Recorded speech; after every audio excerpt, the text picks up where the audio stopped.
Hey there, Squirrel Army! We are here to discuss another of the Dominaria United Commander Decks upgrade guides. This is for the 5-color Painbow deck. And yeah, this one looks pretty darn interesting. Before we get going too far along with what we're doing with this deck and having a look at what cards we're going to take out, what we're going to put in, etc., because we're going to have lots of options since we're in 5 colors and whatnot. We better have a look at our face commander, see what he's up to, see what we can kind of glean from him and what we're doing in this deck.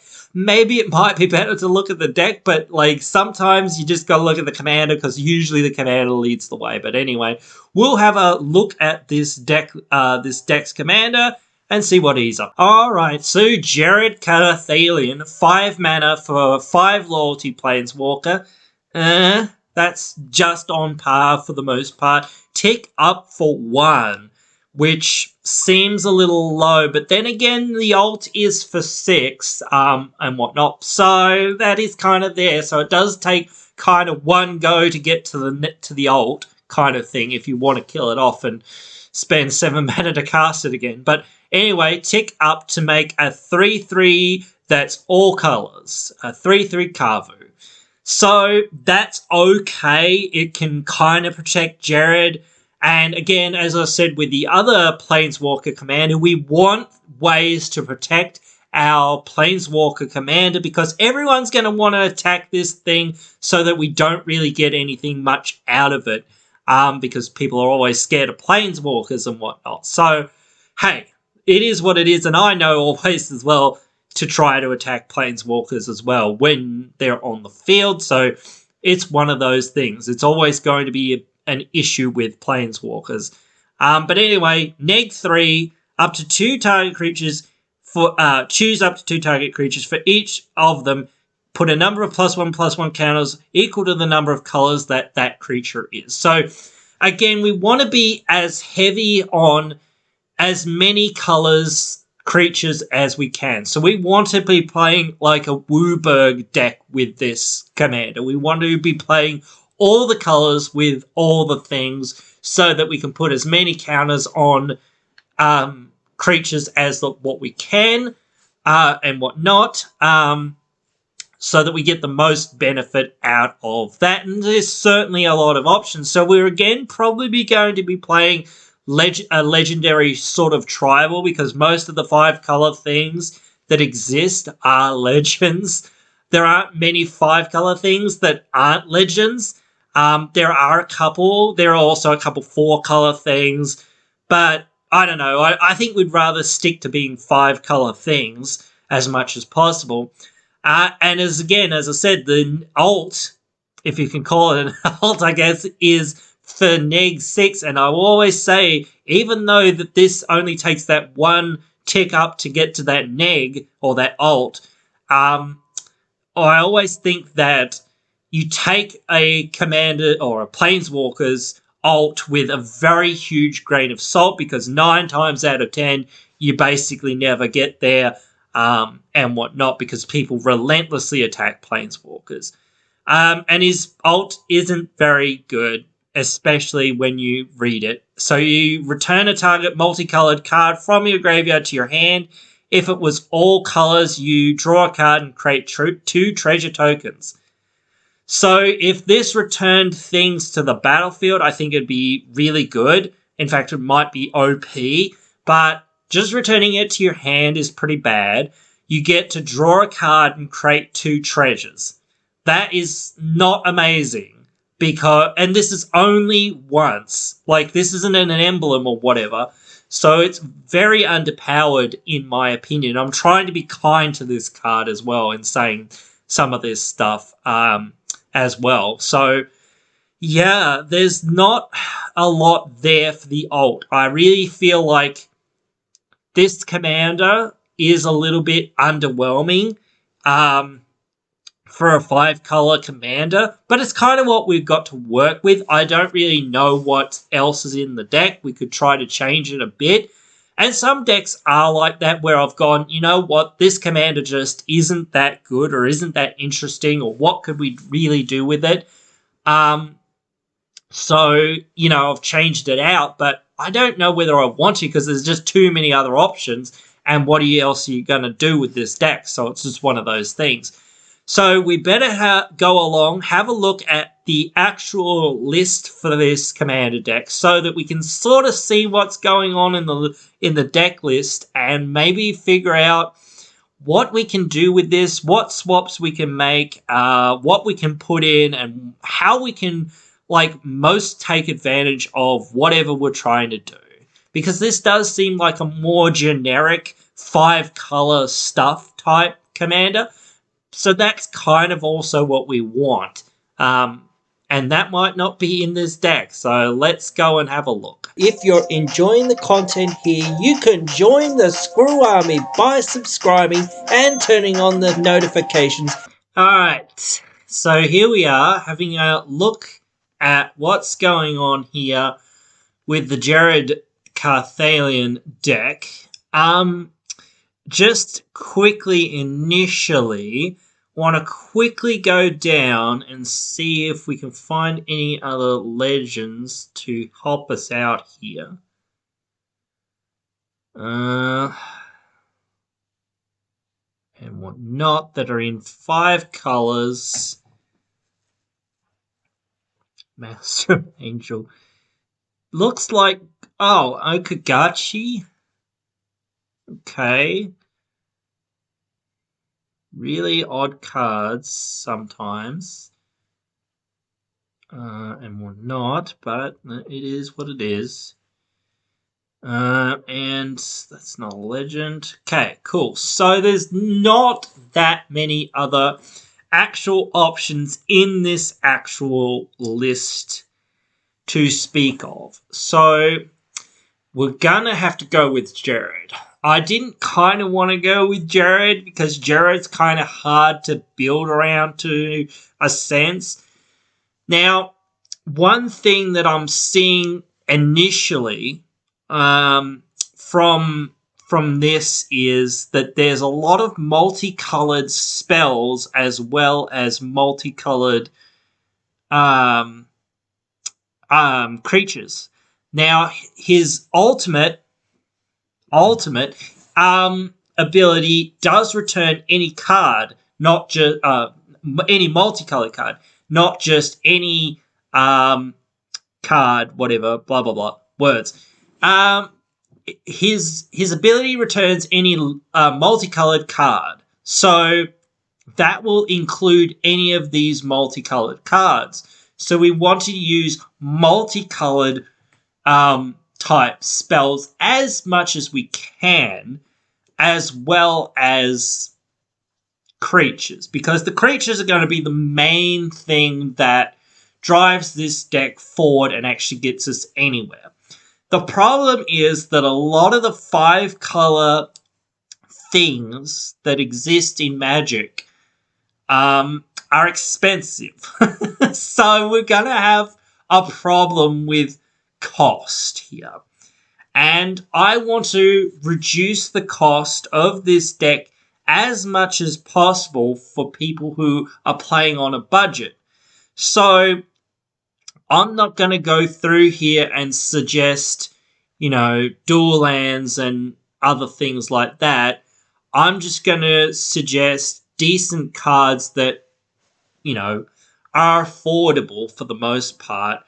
But obviously, as I always say, if you've got good dual lands, triomes, etc., fetches, whatnot, that sort of thing, obviously substitute some of the cards that I'm going to put in for those. But with that being said, I need to get going. I need to look through some lists and some stuff because, well, there's a lot to look through and I can't do that sitting here like this. I need to actually do it. I need to read all these cards. I'm sure that wouldn't be very exciting for you guys, so I'm going to cut away and I'm going to come back probably when we're finished with this one, or pretty much finished with this one, and see where we're at. Alright, so it was quite a bit of work for me to dilly-dally around and try to find enough things to fill this deck with. And whatnot, but I did it, I think, at least. I want to actually quickly, while we're here, have a look at our distribution because it should be pretty even for the most part.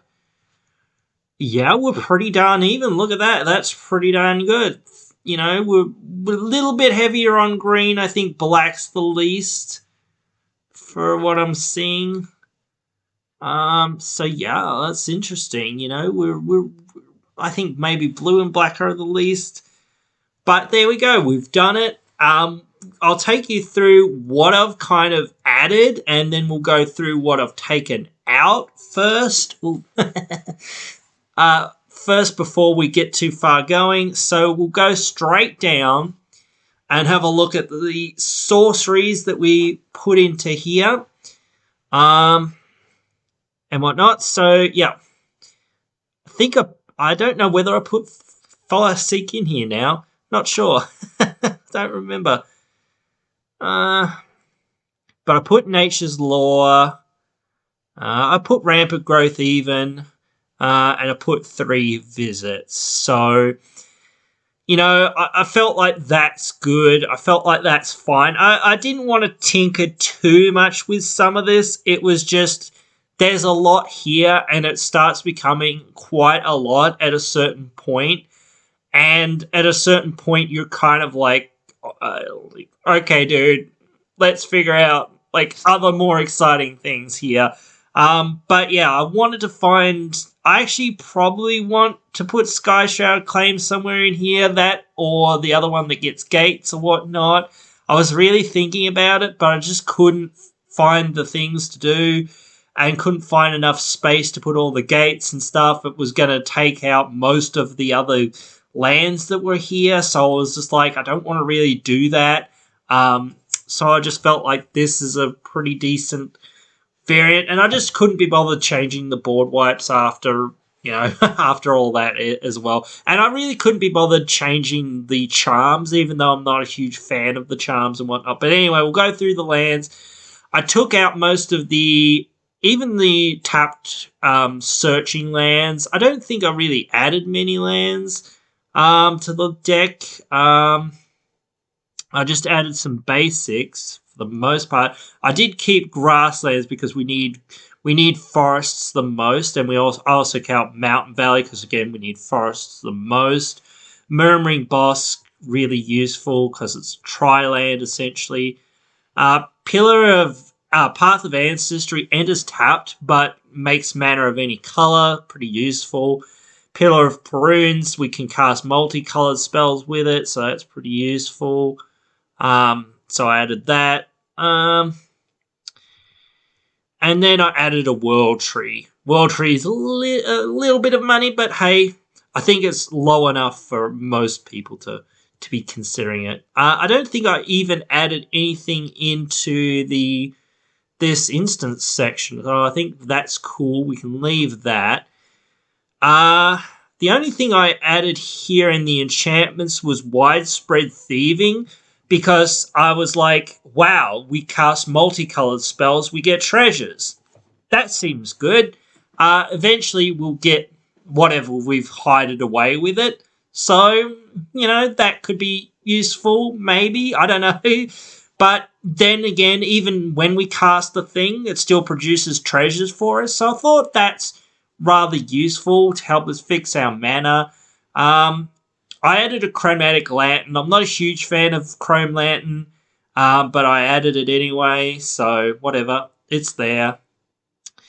Didn't really change that much else here. I added a Tome of the Guild pack because it helps us draw cards and also is a mana rock. So I thought that's okay. That'll do. I also added a lot of 4 and 5 color stuff. So I added a Traxxas. Traxxas is especially good because we do put some +1 counters on stuff. So I thought, well, that's pretty good. Plus, it proliferates our Planeswalker Commander, so that's pretty good.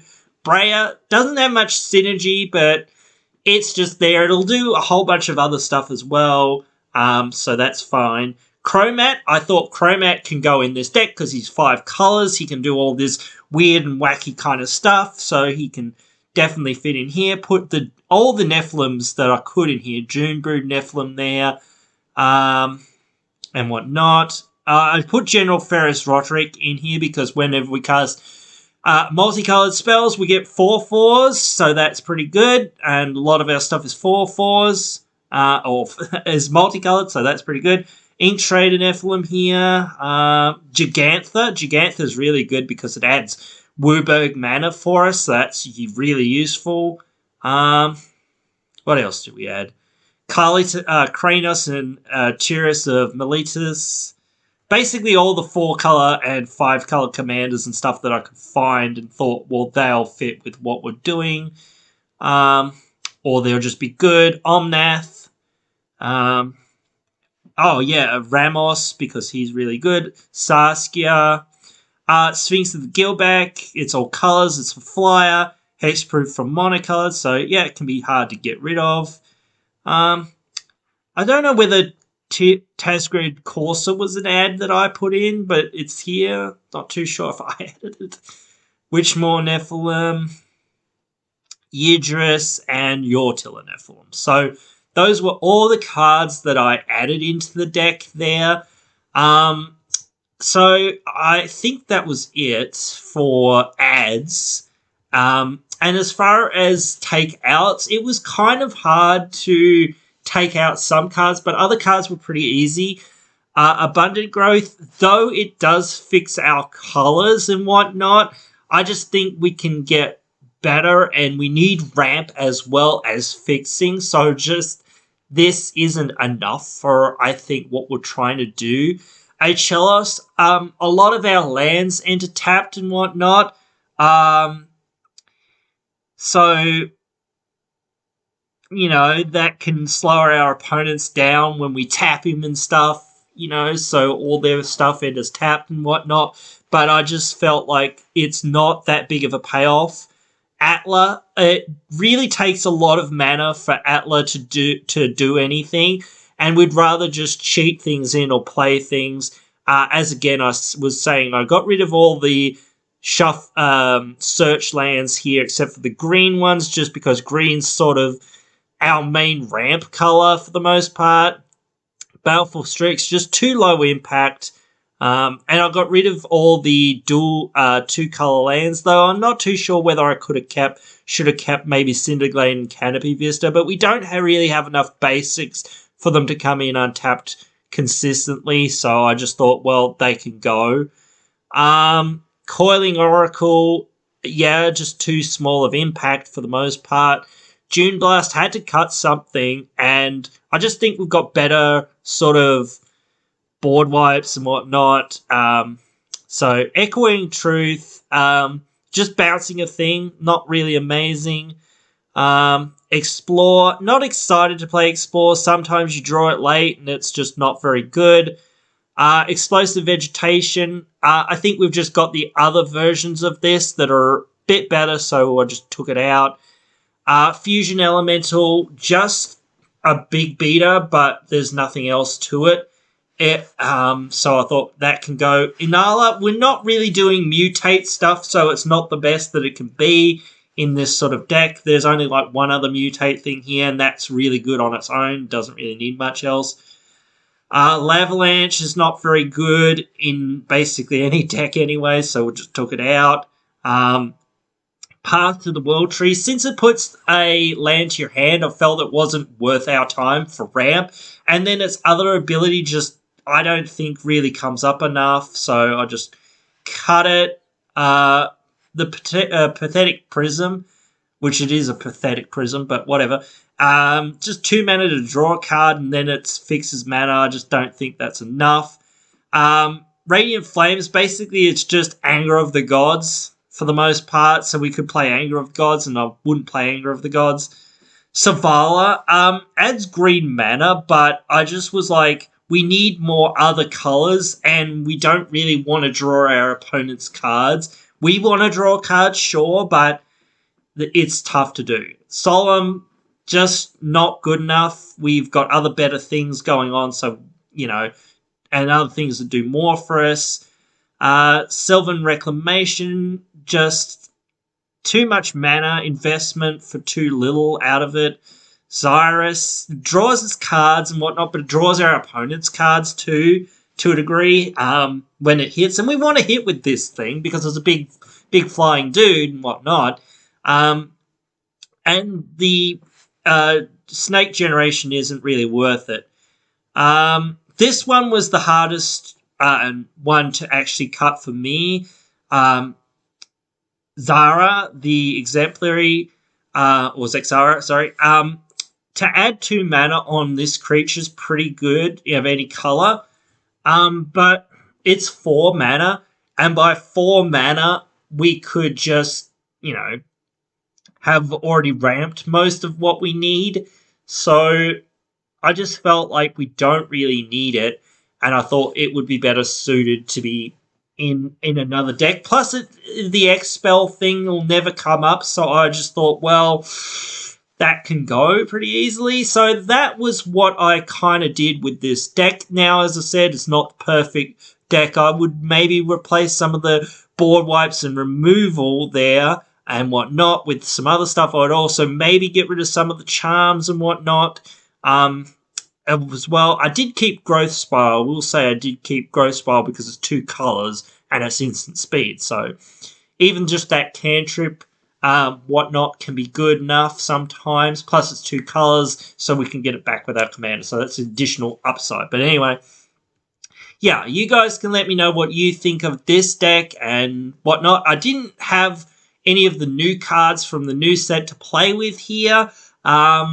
So I guess that's a little bit of my own fault for doing this so quickly, but I need to get these out and together and whatnot as quickly as possible and whatnot. So it's just one of those things, and they often do take quite a long time to put out some of the cards from the sets and whatnot onto some of these sites. So it's a little bit hard to figure out, hard to get going. But anyway, that is what it is. But anyway, as I say, let me know what you think. Write your thoughts down there in the comments below. Did you like this? What would you add, etc.? What other decks do you want to see me do from the set? And whatnot. And yeah, if I don't see you down there in those comments, I'll see you in the next one.